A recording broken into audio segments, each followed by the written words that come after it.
último sería el tema de la productividad. No son palabras estas muy atractivas, muchas de ellas, pero sí reflejan muchas cosas detrás. Para mí la productividad es cuánto vale lo que produces por hora, cuánto vale lo que produces. Y también, abusando de la memoria, ya no es un dato que viene en el libro, sino que lo escuché después. Creo que en Estados Unidos la productividad por hora es algo así como de $57, mientras que en México es de 14. En Estados Unidos, también tratando de recordar, creo que estos son datos posteriores al libro.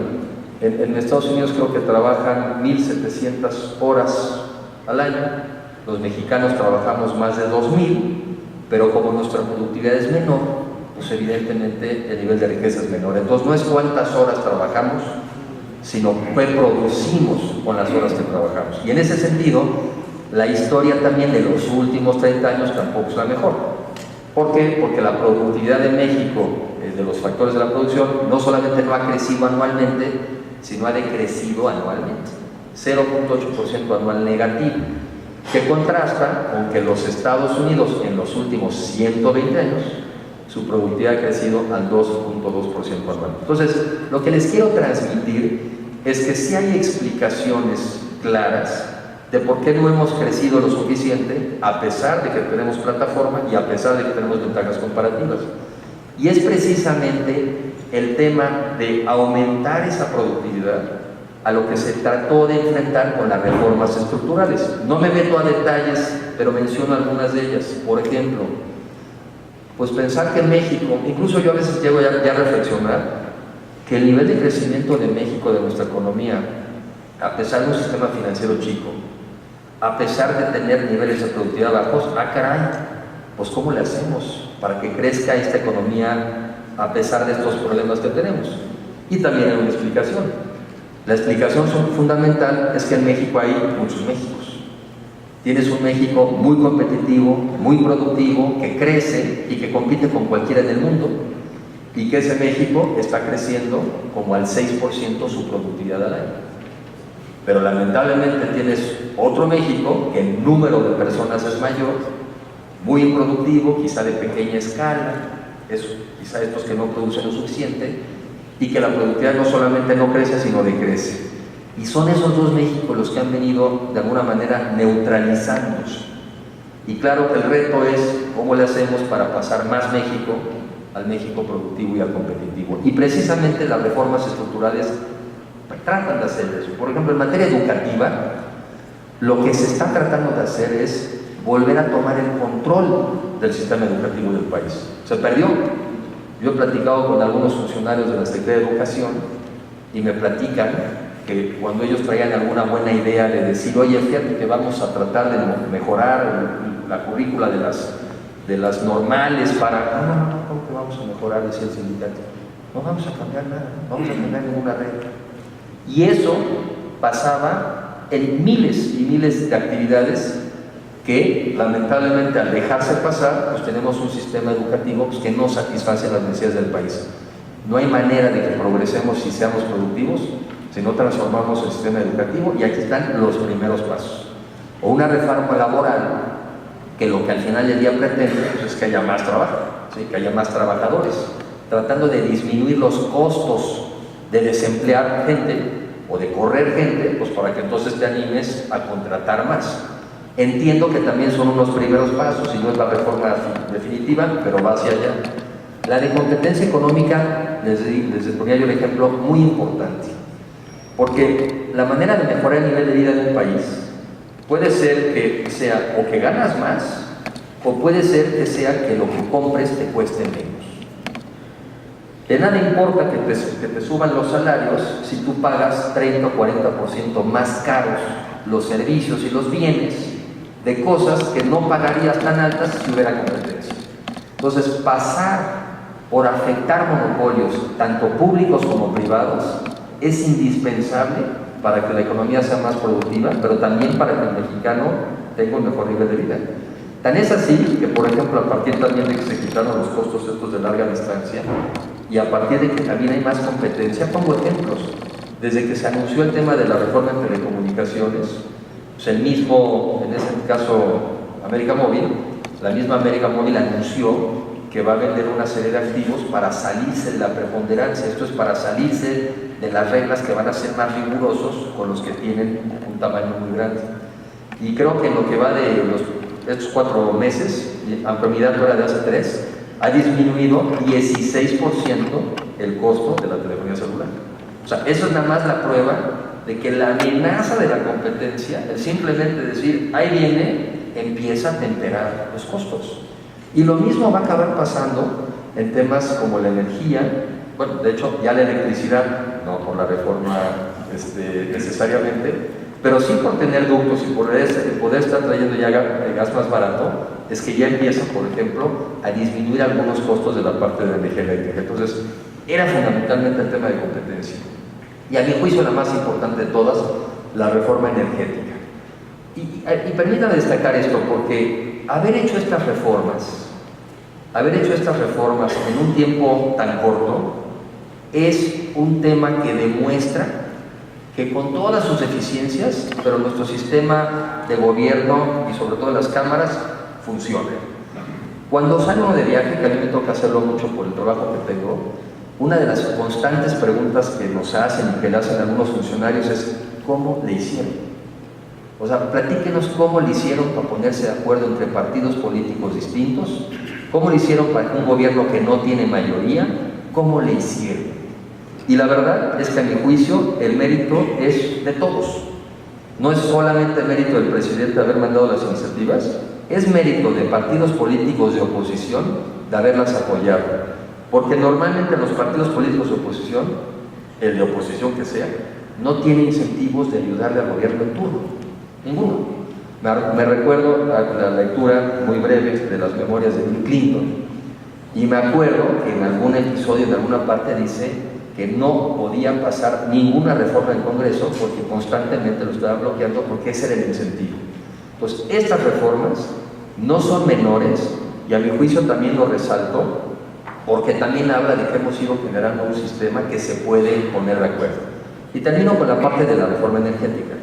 Decía yo que hoy en día se tienen costos de electricidad, se tenían, porque ya ha bajado un poco bastante la electricidad en algunos rubros, 75% más caro que en Texas. Pues ¿cómo puedes competir así?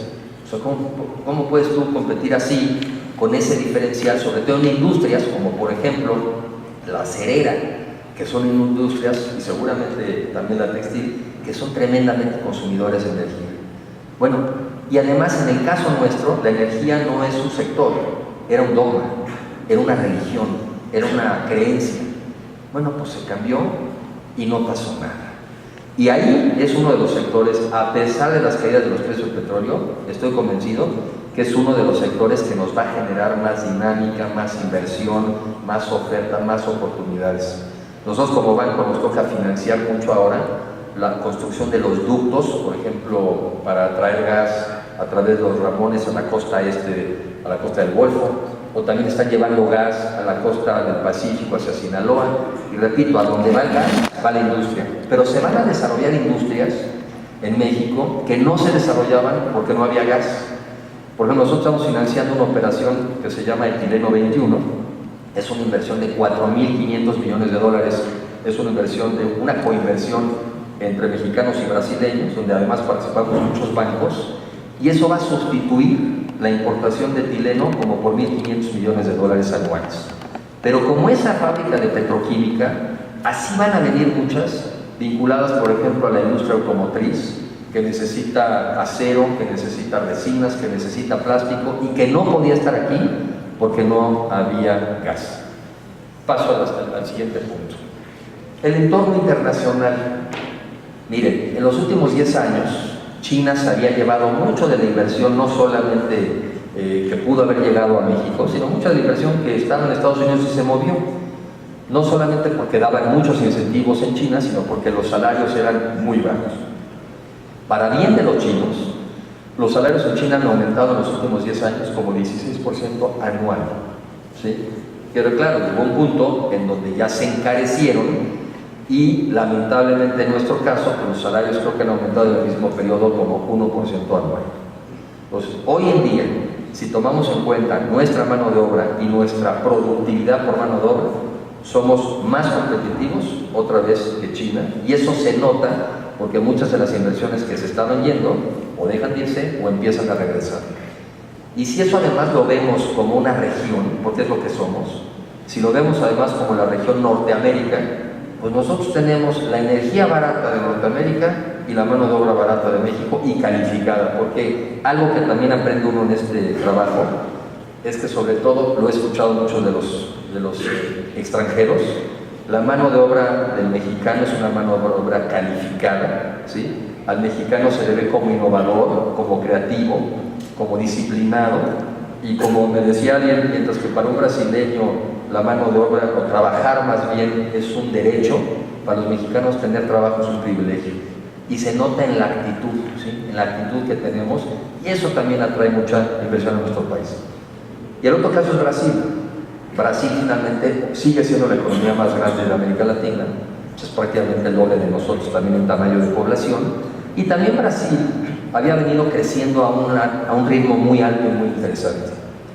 Cuando se desacelera China y empiezan a caer los precios de los commodities, pues entonces empieza uno a ver que parte del crecimiento de Brasil pues estaba también fundamentado en el precio de los commodities.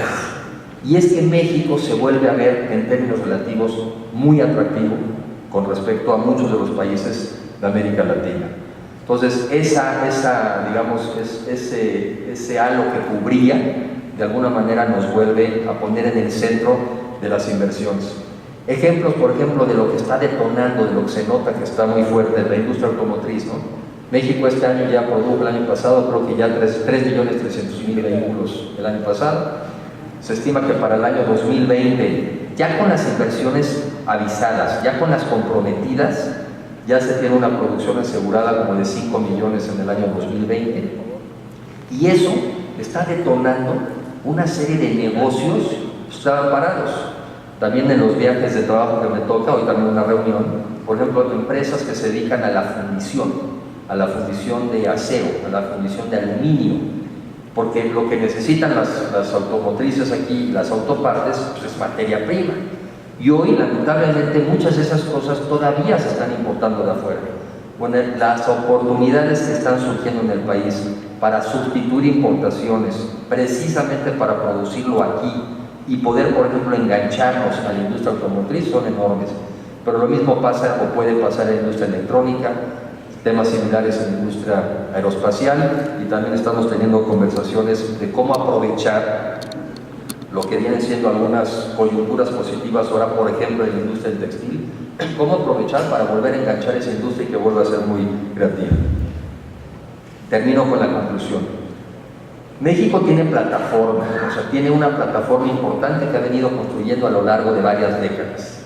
México tiene ventajas comparativas muy importantes con respecto a otros países latinoamericanos, pero también con respecto a muchísimos otros países del mundo.